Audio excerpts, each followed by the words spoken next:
Boa tarde a todos. Hoje é a nossa aula número 3, Logística de Transporte. Diferentemente do Brasil, e sem querer fazer comparações, o sistema de armazenagem nos Estados Unidos é extremamente eficiente e não provoca esses gargalos que temos no nosso país. Mas é preciso que se conte logo o porquê disto. Então, quando o governo americano autorizou a conquista do Oeste, levando agricultores e também doando terras para a instalação de ferrovias, determinou que em cada estação de trem fossem construídas unidades de armazenagem de grãos, para que eles pudessem ser recolhidos pelos trens e levados com facilidade aos centros urbanos, onde seriam processados e consumidos. Isso, de certa forma, foi o disseminador da cultura de armazenagem entre os produtores daquele país. Com isso, o volume de unidades armazenadoras por propriedade nos Estados Unidos é muito superior a vários outros países produtores de grãos. E também por isso, eles têm condições de armazenar 1,5 safras a mais do que é colhido em cada. Então, qual é a importância do transporte e os seus problemas? Então, a localização de novas regiões que são distantes dos portos e das áreas de maior densidade de transporte do território brasileiro, que está concentrada na região sudeste e no sul, vem mobilizando o poder público e um seleto grupo de grandes empresas na modernização e na implantação de grandes sistemas de engenharia voltado ao escoamento da produção. Então, verifica-se que a infraestrutura de transporte, essencial à manutenção dessa tendência de crescimento da produção, recebeu investimentos tão acanhados nessas últimas décadas. Apesar da possibilidade de utilização de outros modais, muitos são os entraves que impedem hoje em dia a multimodalidade. Então, quais são as principais barreiras que impedem a atuação da operação multimodal de cargas no cenário brasileiro? Então, as principais barreiras vêm sendo a burocratização da operacionalidade, a infraestrutura precária, a legislação e as medidas regulatórias em defasagem, e entre outras barreiras que impedem essa atuação dessa operação multimodal no cenário brasileiro.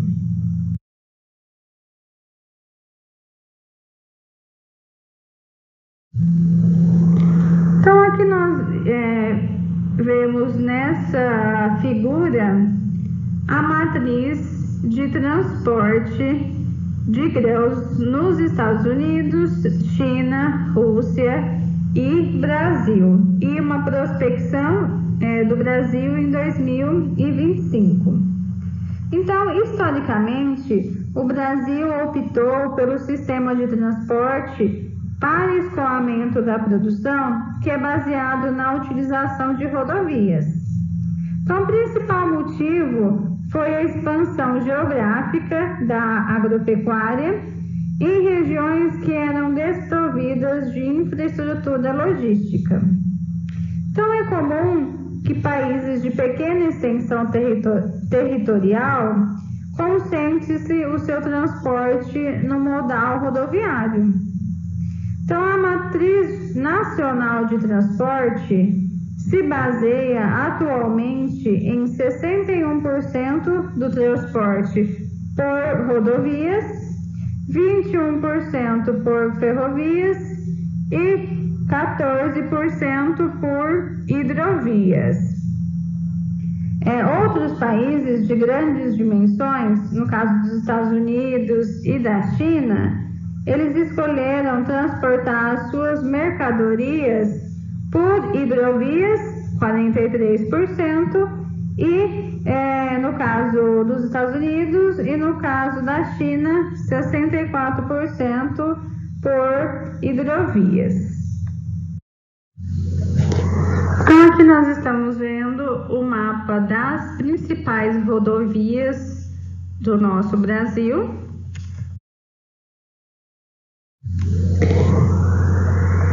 Nesse slide nós estamos vendo as principais ferrovias.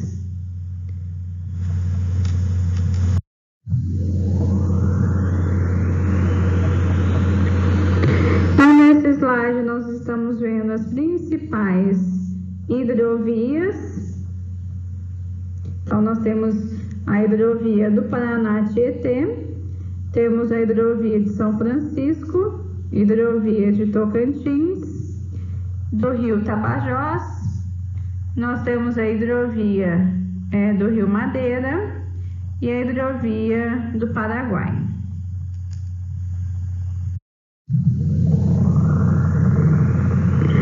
Então, segundo Caixeta Filho e colaboradores 2001, citando a Associação Brasileira de Logística, o transporte rodoviário ele é recomendável para distâncias inferiores a 500 quilômetros. Ferrovias, recomenda-se o uso para produtos que estejam distantes do seu destino entre 500 e 1.200 quilômetros, e para uma distância superior a 1.200 quilômetros, o mais indicado seria a utilização de hidrovias.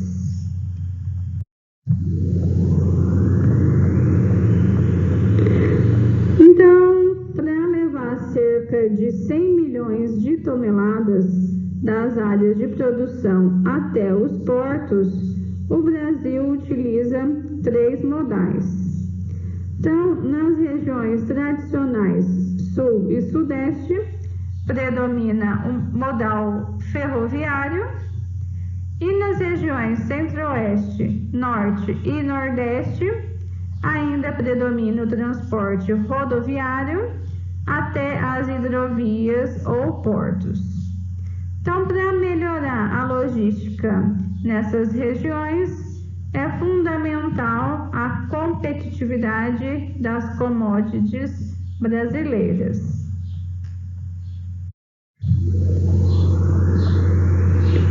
Então, agora vamos falar sobre o modal rodoviário. Então, o modal rodoviário é o modal com maior predominância no Brasil. E qual é a característica desse modal rodoviário? Então, ele é adequado para curtas e médias distâncias, ele tem baixo custo inicial de implantação, tem alto custo de manutenção, é poluente, então ele oferece o serviço de entrega porta a porta, maior flexibilidade com grande extensão da malha, velocidade moderada, custos altos para grandes distâncias e baixa capacidade de carga com limitação de volume e peso.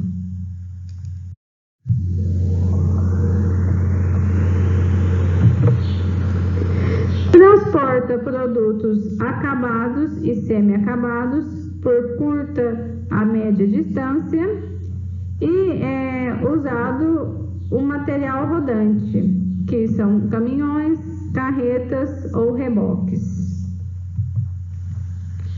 Transporta menor quantidade de carga por unidade de energia consumida. Apresenta preços médios de frete mais elevados que os modais ferroviários e hidroviários, então tornando-o apto para transporte de mercadorias de valor mais agregado ou perecível.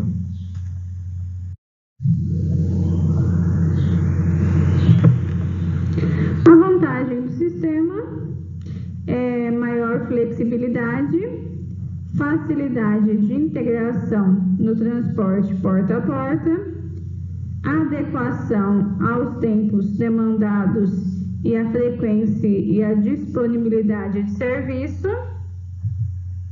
A desvantagem é que não transporta grande volume em uma única vez, apresenta alto custo do frete em relação à distância e provoca elevado custo de manutenção da sua infraestrutura. Então, quais seriam as falhas?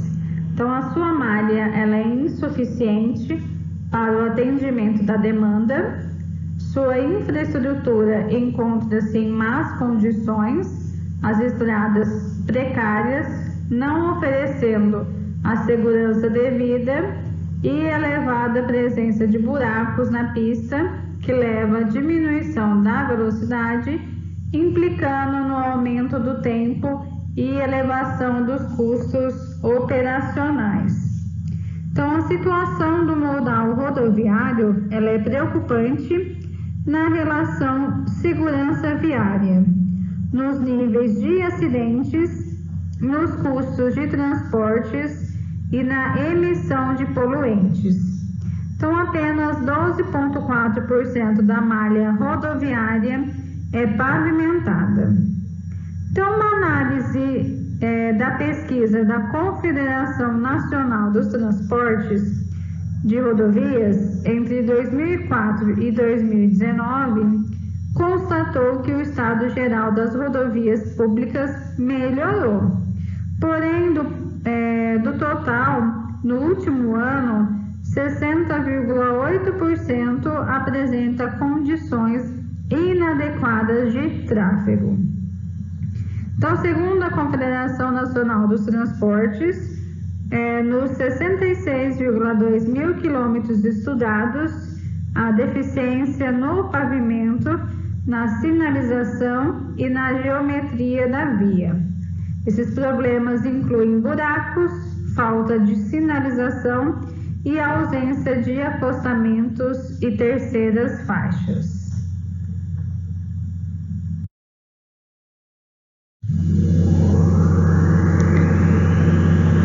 Então, com base na amostra avaliada, é importante ressaltar que houve uma leve melhora nas condições das estradas brasileiras federais e estaduais e as concedidas à iniciativa privada. Então, as rodovias avaliadas como ótimas ou boas passaram de 18,7% para 41%, mas mesmo diante dessa melhora, o percentual de estradas em condições de tráfego apresenta-se aquém do adequado e desejável. Então, a Confederação Nacional dos Transportes afirma que a má qualidade verificada nas rodovias brasileiras está elevando os custos operacionais do transporte em média 28,5% do que em condições ideais. Então, em relação a esse ranking, a região que mais é prejudicada é a região norte, que teve um aumento de 34,6% nos custos do frete, seguido pelo centro-oeste com 24,5%. Então, quando o foco é transporte de grãos, no caso soja e milho, 65% dos quais são por rodovias, a situação agrava-se sobretudo pelo pavimento inadequado, o que resulta em um custo operacional de 30,5% maior. Então, como consequência, aumenta os custos de transporte, na seguinte progressão: baixa produtividade, confiabilidade e velocidade média, elevado consumo de combustível, desgaste da frota e elevado índice de acidente. Então, avalia-se que haveria uma economia de 3,8 bilhão por ano se os gargalos que oneram o transporte fossem eliminados. Então, nesse quadro, vocês estão verificando as obras prioritárias em infraestrutura rodoviária. Então, tem a BR-242, é o trecho de Santiago do Norte, no Mato Grosso, a Querência, no Mato Grosso, pavimentação de 285 quilômetros. A BR-242, o trecho de Luiz Eduardo Magalhães, na Bahia, ao entroncamento com a BR-116 e ampliação pela implantação da terceira faixa. A BR-080, que é o trecho de Ribeirão Cascalheira, no Mato Grosso, a Luiz Alves, em São Miguel do Araguaia, Goiás, pavimentação de 201 quilômetros. A BR-163, trecho da divisa de Mato Grosso a Miritituba, no Pará, pavimentação de 104 quilômetros e construção de 3 pontes. A BR-163/230, trecho de Campo Grande, trecho de Campo Verde a Santarém, e pavimentação de 84 quilômetros e construção de 4 pontes. BR-158, que é o contorno da terra indígena no Mato Grosso, pavimentação de 190 quilômetros. E a BR-020, elaboração do projeto do trecho ainda não implantado, de Santa Rita de Cássia, na Bahia, até Campo Alegre de Lourdes, no Piauí.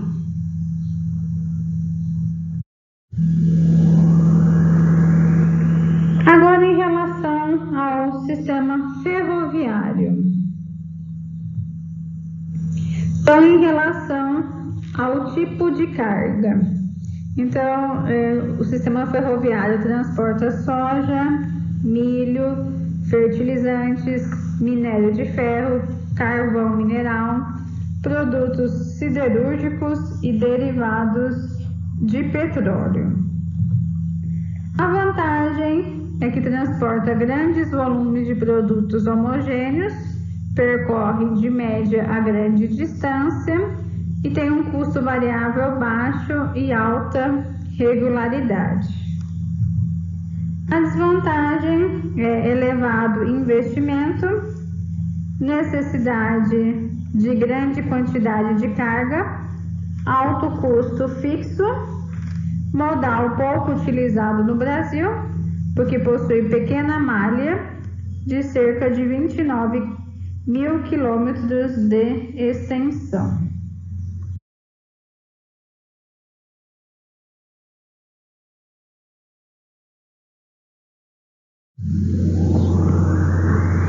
Quais são as características do modal ferroviário?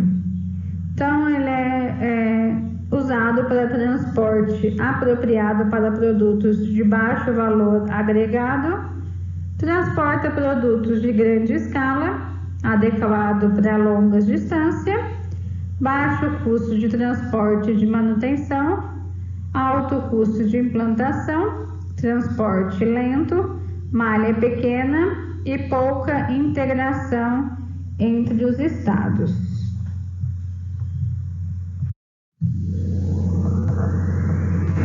Então, o modal ferroviário, ele é pouco utilizado no Brasil, embora na primeira metade do século XX, as ferrovias tenham sido responsáveis por cerca de 60% da matriz de transporte de carga.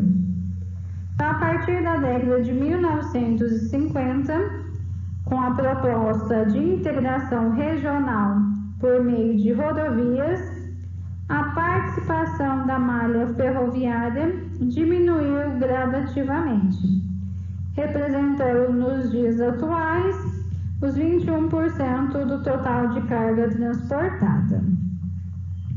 Então, são 28,6 mil quilômetros de ferrovias sob a administração de 12 concessionárias e operadas por 8 grupos empresariais.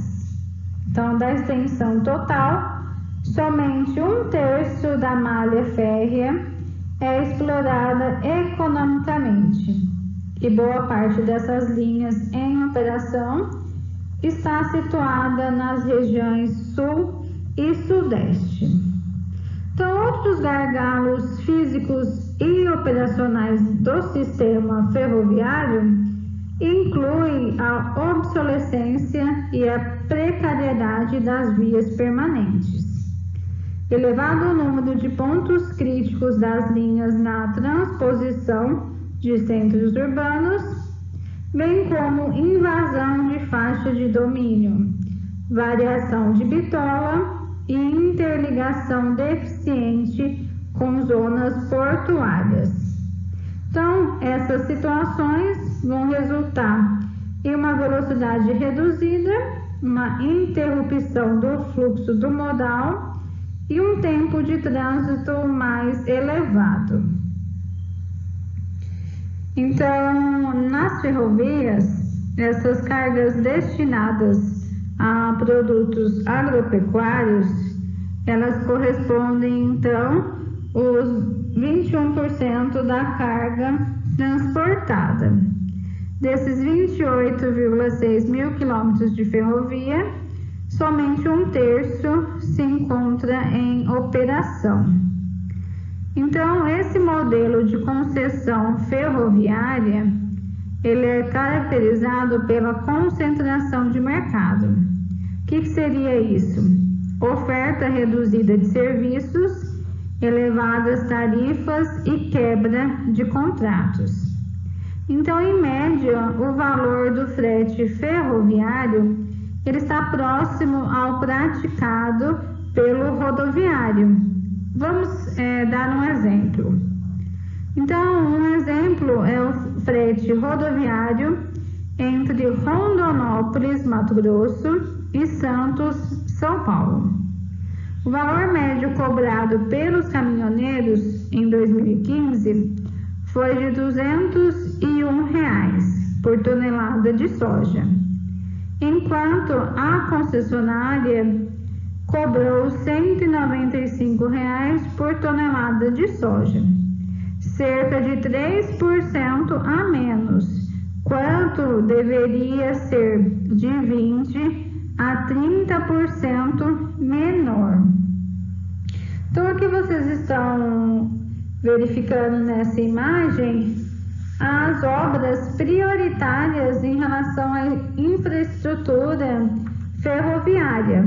Então, nós temos a Ferrogrão, que é o trecho de Sinop a Miritituba e Itaituba. Nós temos a Ferrovia de Integração Centro-Oeste, a FICO, que é o trecho de Campo Norte, Goiás, a Lucas do Rio Verde, Mato Grosso, e o trecho de Sapezal, Mato Grosso, a Porto Velho. Temos também a Ferrovia de Integração Oeste-Leste, que é o trecho de Ilhéus a Luiz Eduardo Magalhães, e também a mesma Ferrovia de Integração Oeste-Leste, que é o trecho de Brumado até o porto de Aratu. Então, nós temos a rodovia Ferrogrão. Então, a carência dos produtores rurais por ferrovia, então, é evidenciada no recente interesse demonstrado por algumas empresas do agronegócio em construir e operar esse trecho ferroviário de 930 quilômetros entre Sinop, no Mato Grosso, e Miritituba, no Pará, chamada de Ferrogrão. Então, a estimativa é que a ferrovia vai escoar inicialmente 30 milhões de toneladas de grãos de soja e de milho do Mato Grosso com destino aos portos do norte. Então, essas empresas, elas prevêem um custo para a implantação de 12,6 bilhões, onde 70% será financiado pelo Banco Nacional de Desenvolvimento Econômico e Social, o BNDES. Então, segundo esse projeto inicial, essa nova possibilidade para escoar os produtos do agronegócio poderá resultar na redução de 40% do frete.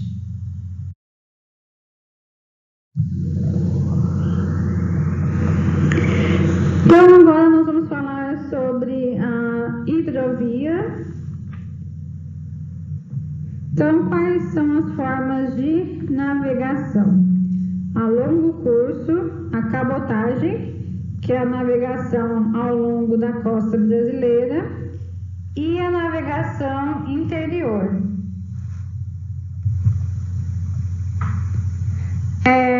Vai transportar cereais, granéis sólidos, líquidos, compostos químicos, areia e carvão.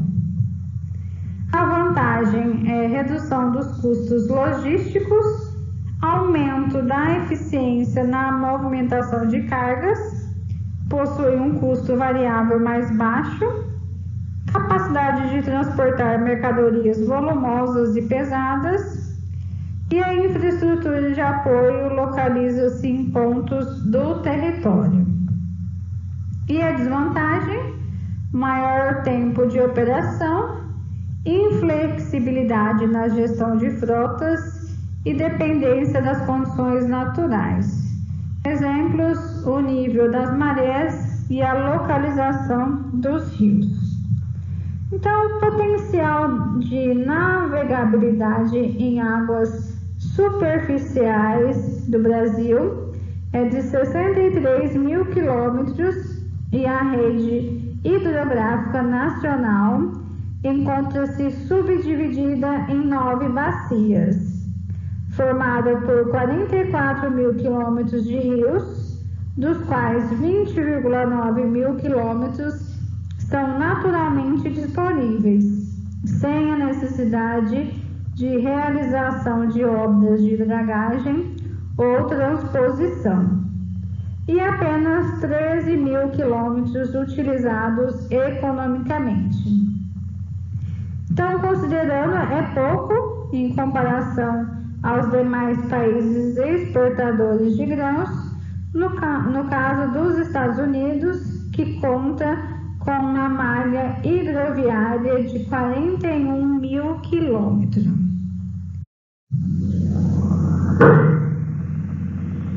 Então, quais são as características do modal aquaviário? Ele é economicamente viável, eficiente, baixo impacto ambiental comparado aos outros modais, exige menos investimento nas fases de implantação, redução do consumo de energia, menor custo operacional, maior capacidade de concentração de cargas e congestionamento mínimo. Então, estudos demonstram que as hidrovias são o melhor modal de transporte para grandes quantidades de carga, com a melhor relação custo-benefício.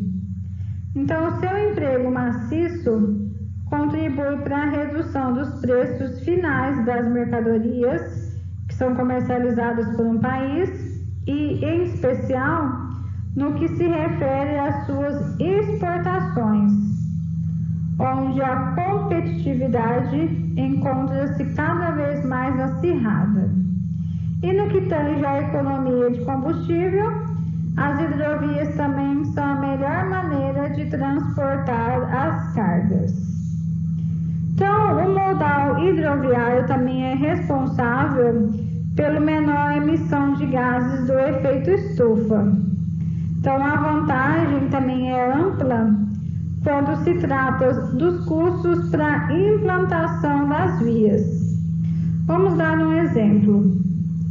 Sabe-se que uma barcaça padrão de 1.200 toneladas equivale a 18 vagões e 44 carretas, o que representa redução dos custos de transporte. Outro fator importante também nessa avaliação é o rendimento do combustível. No transporte rodoviário, 1 litro de combustível transporta 1 tonelada de produto por 25 quilômetros. No caso da ferrovia, 1 litro transporta 1 tonelada por 85 quilômetros. E por último, a hidrovia, os mesmos parâmetros servem para fazer o transporte por até 217 quilômetros.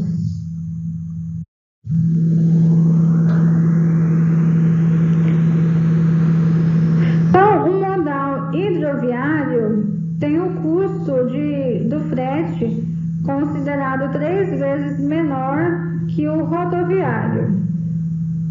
Um problema grave é a priorização do uso das águas para o setor energético, o que tem prejudicado o transporte pelos rios. Então, aqui nesse quadro, vocês estão vendo as obras prioritárias em infraestrutura hidroviária. Então, tem o rio Tocantins, o derrocamento do Pedral do Lourenço, o rio Madeira, a dragagem e a sinalização, o rio Tapajós também, a dragagem e a sinalização, o rio das Mortes, o derrocamento, a dragagem e a sinalização, e o rio Tietê, Paraná, o derrocamento. Então, nessa imagem, vocês estão vendo o resumo dos custos de transporte nas alternativas para o escoamento de grãos com destino ao mercado internacional. Então, como vocês estão visualizando aí na tabela 3, a alternativa E, que é a BR-163, Ferrogrão em Rio Tapajós e Amazonas, em Miritituba, na qual utiliza os 3 modos de transportes distintos, constitui aquela que tem menor custo de transporte, no caso 114,44 por tonelada. Então, a redução do custo de transporte pode atingir até 66,1% quando comparado à alternativa A, que predomina o sistema rodoviário. Então, a integração entre os modos rodoviário, ferroviário e o aquaviário, neste caso, além de permitir a entrega do produto porta a porta, tem um menor custo observado quando comparado às outras 4 alternativas. Então, agora vamos falar sobre os portos do Arco Norte. Então, o Arco Norte, como é chamada, uma das regiões brasileiras de grande potencial logístico portuário, e é um desafio político e tanto. Então, o que significa dizer que necessita de uma estratégia de escoamento pelo mar da produção dos estados de Roraima, Amapá, Amazonas, Pará e Maranhão.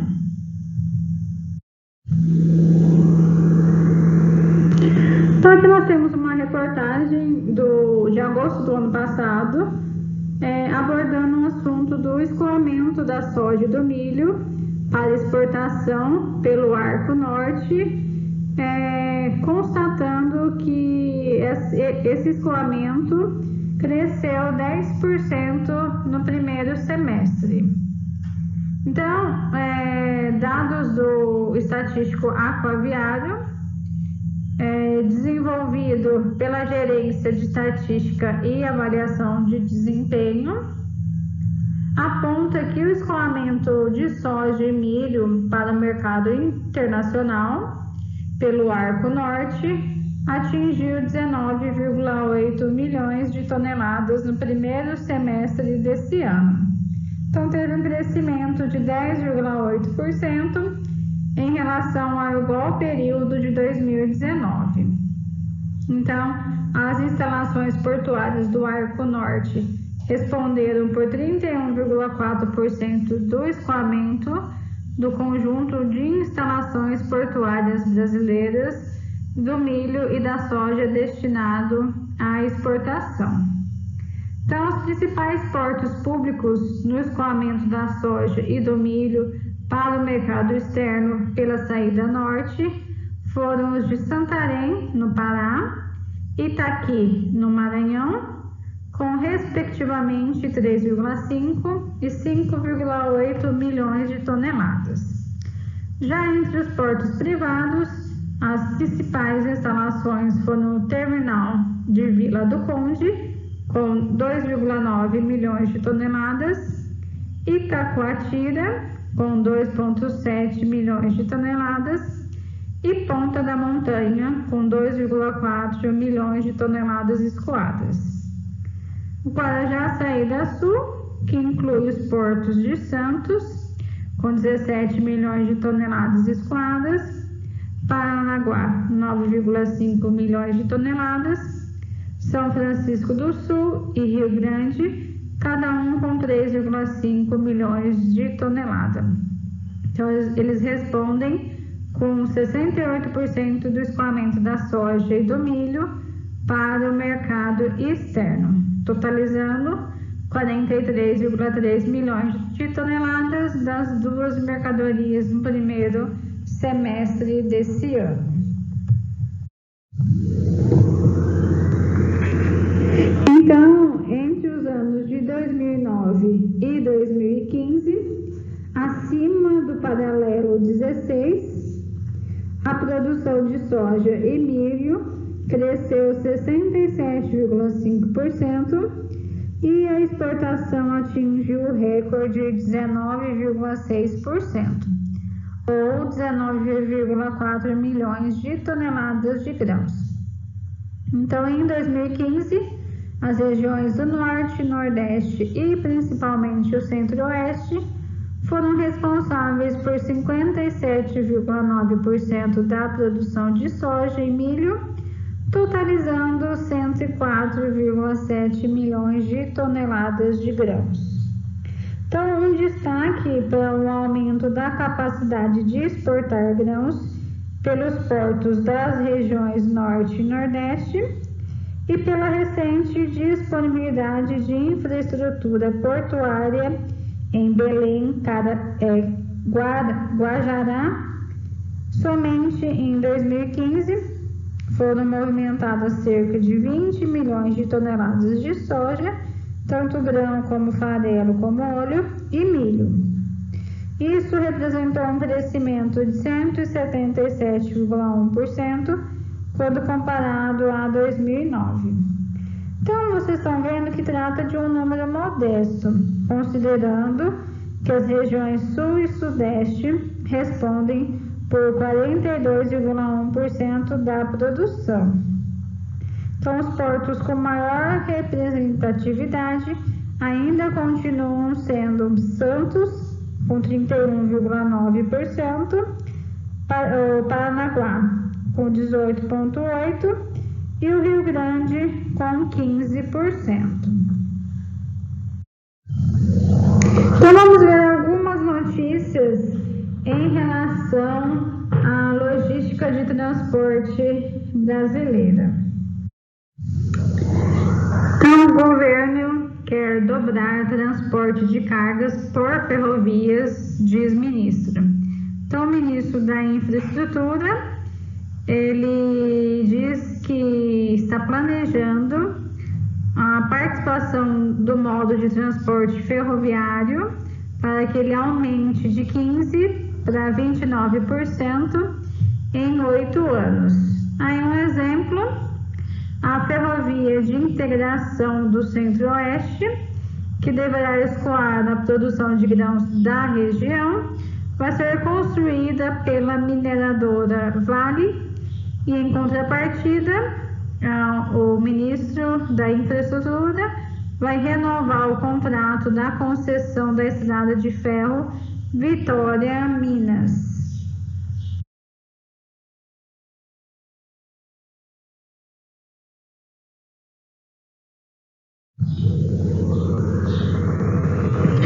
A ferrovia Norte-Sul é mais uma opção para os produtores e empresas de Goiás, para eles aumentarem o comércio de seus produtos.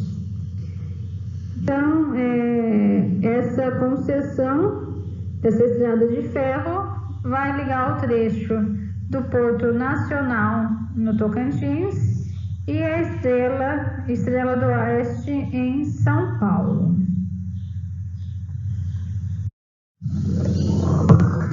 Então, nós temos a Rota Bioceânica. Foi escolhida a empresa que fará o projeto do acesso à ponte do Rio Paraguai. Então, a Rota de Integração Latino-Americana, ou Rota Bioceânica, é um corredor rodoviário com extensão de 2.396 quilômetros, que pretende ligar o Oceano Atlântico aos portos de Antofagasta e Iquique, no Chile, passando por Paraguai e Argentina.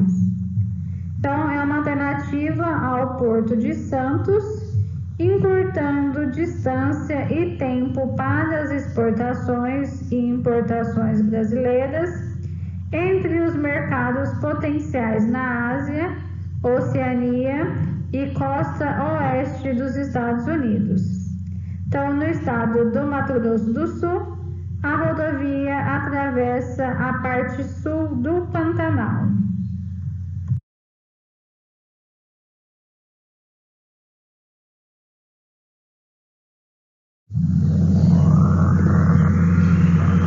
Então, por meio do acordo binacional entre Brasil e Paraguai, então será promovida essa rota bioceânica que vai ligar através do corredor de tráfego o Brasil, Paraguai, Argentina e Chile, consolidando uma rede rodoviária de corredores de transportes estruturados que vão dar mais competitividade dos países frente ao mercado internacional.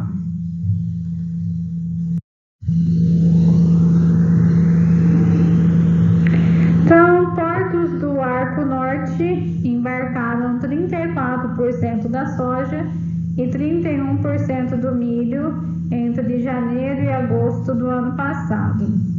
Então, esse aumento pode ser explicado pela melhoria da infraestrutura na região, em particular pelo fim da pavimentação da BR-163.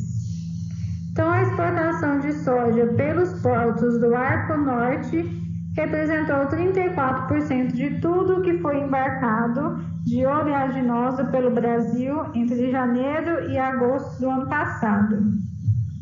Do total de milho exportado, 31% saíram pelos portos de Barcarena e Miritituba, em Santarém, além de Itacoatira e Itaqui, o chamado Arco Norte.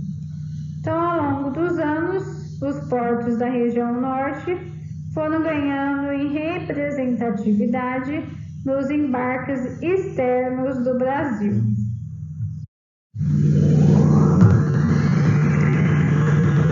Então, segundo o ministro da Infraestrutura, Tarcísio de Freitas, o aumento da oferta provocada pelos novos investimentos na malha ferroviária deve possibilitar uma redução de 25% a 30% do frete. Então, segundo o ministro, está dando uma opção ferroviária para o setor produtivo.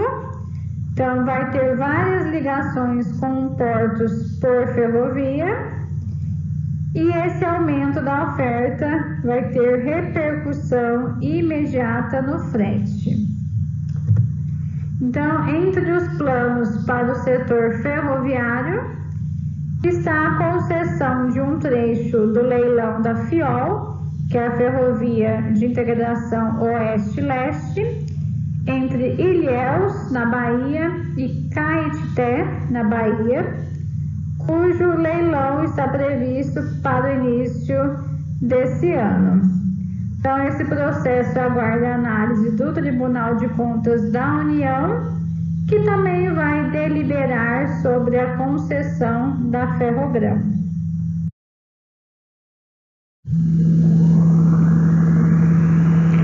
Então, TCU liberou edital de leilão para o primeiro trecho da ferrovia FIOL. Então, o ministro anunciou que o Tribunal de Contas da União aprovou o edital para o leilão do primeiro trecho da Ferrovia de Integração Oeste-Leste FIOL na Bahia.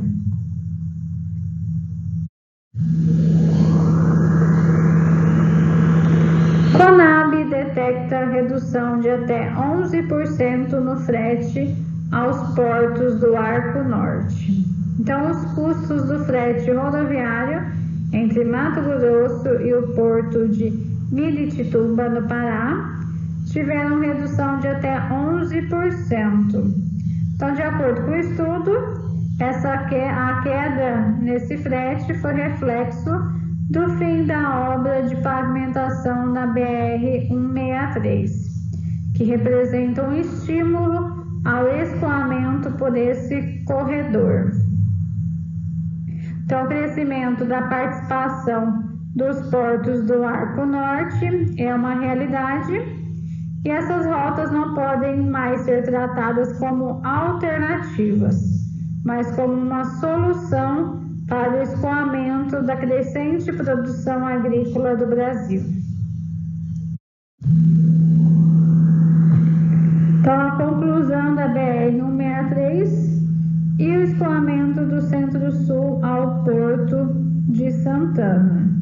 Então, com a conclusão da BR-163, está sendo formado um novo corredor de transporte de deslocamento desses produtos agrícolas.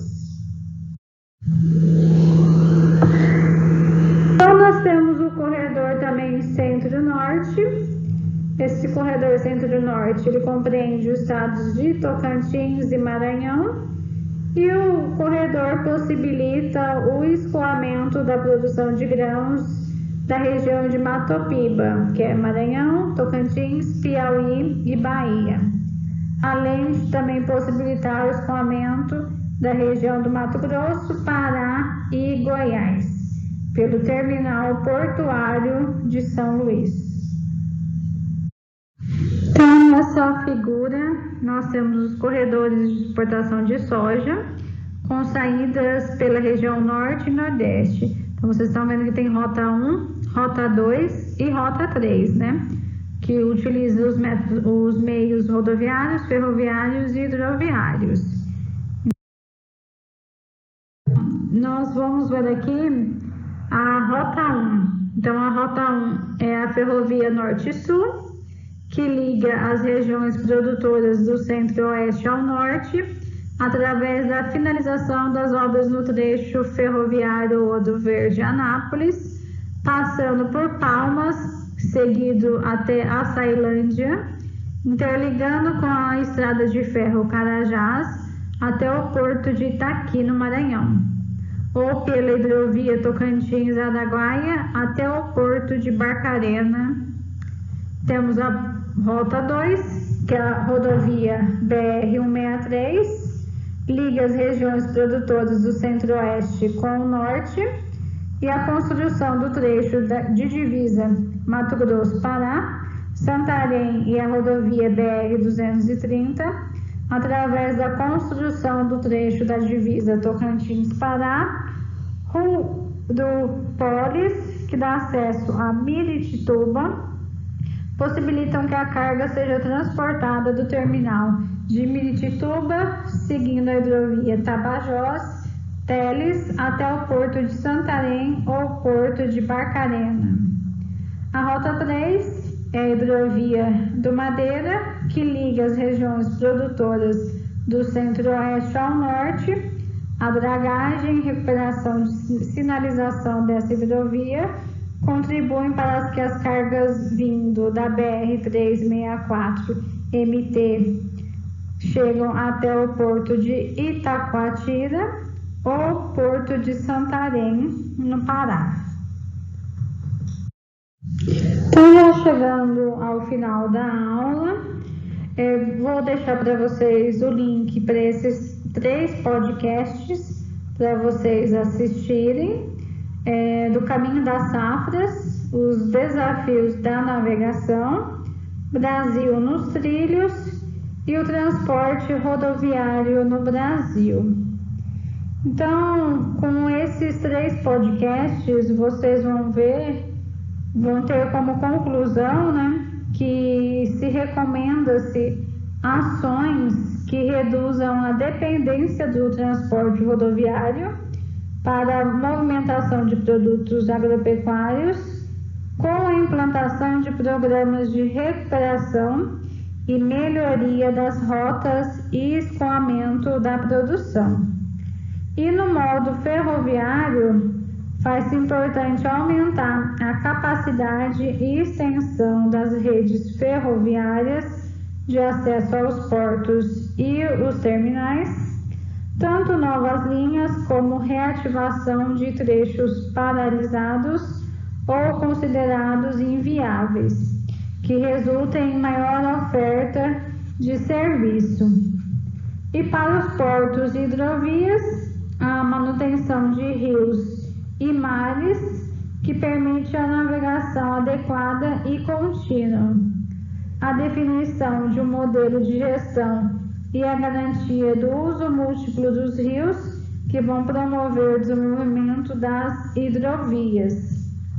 E por último, e tão relevante como os modos de transporte, surge a necessidade de ampliação da capacidade de armazenamento privado em todas as regiões agrícolas, com disponibilidades de linhas de créditos acessíveis.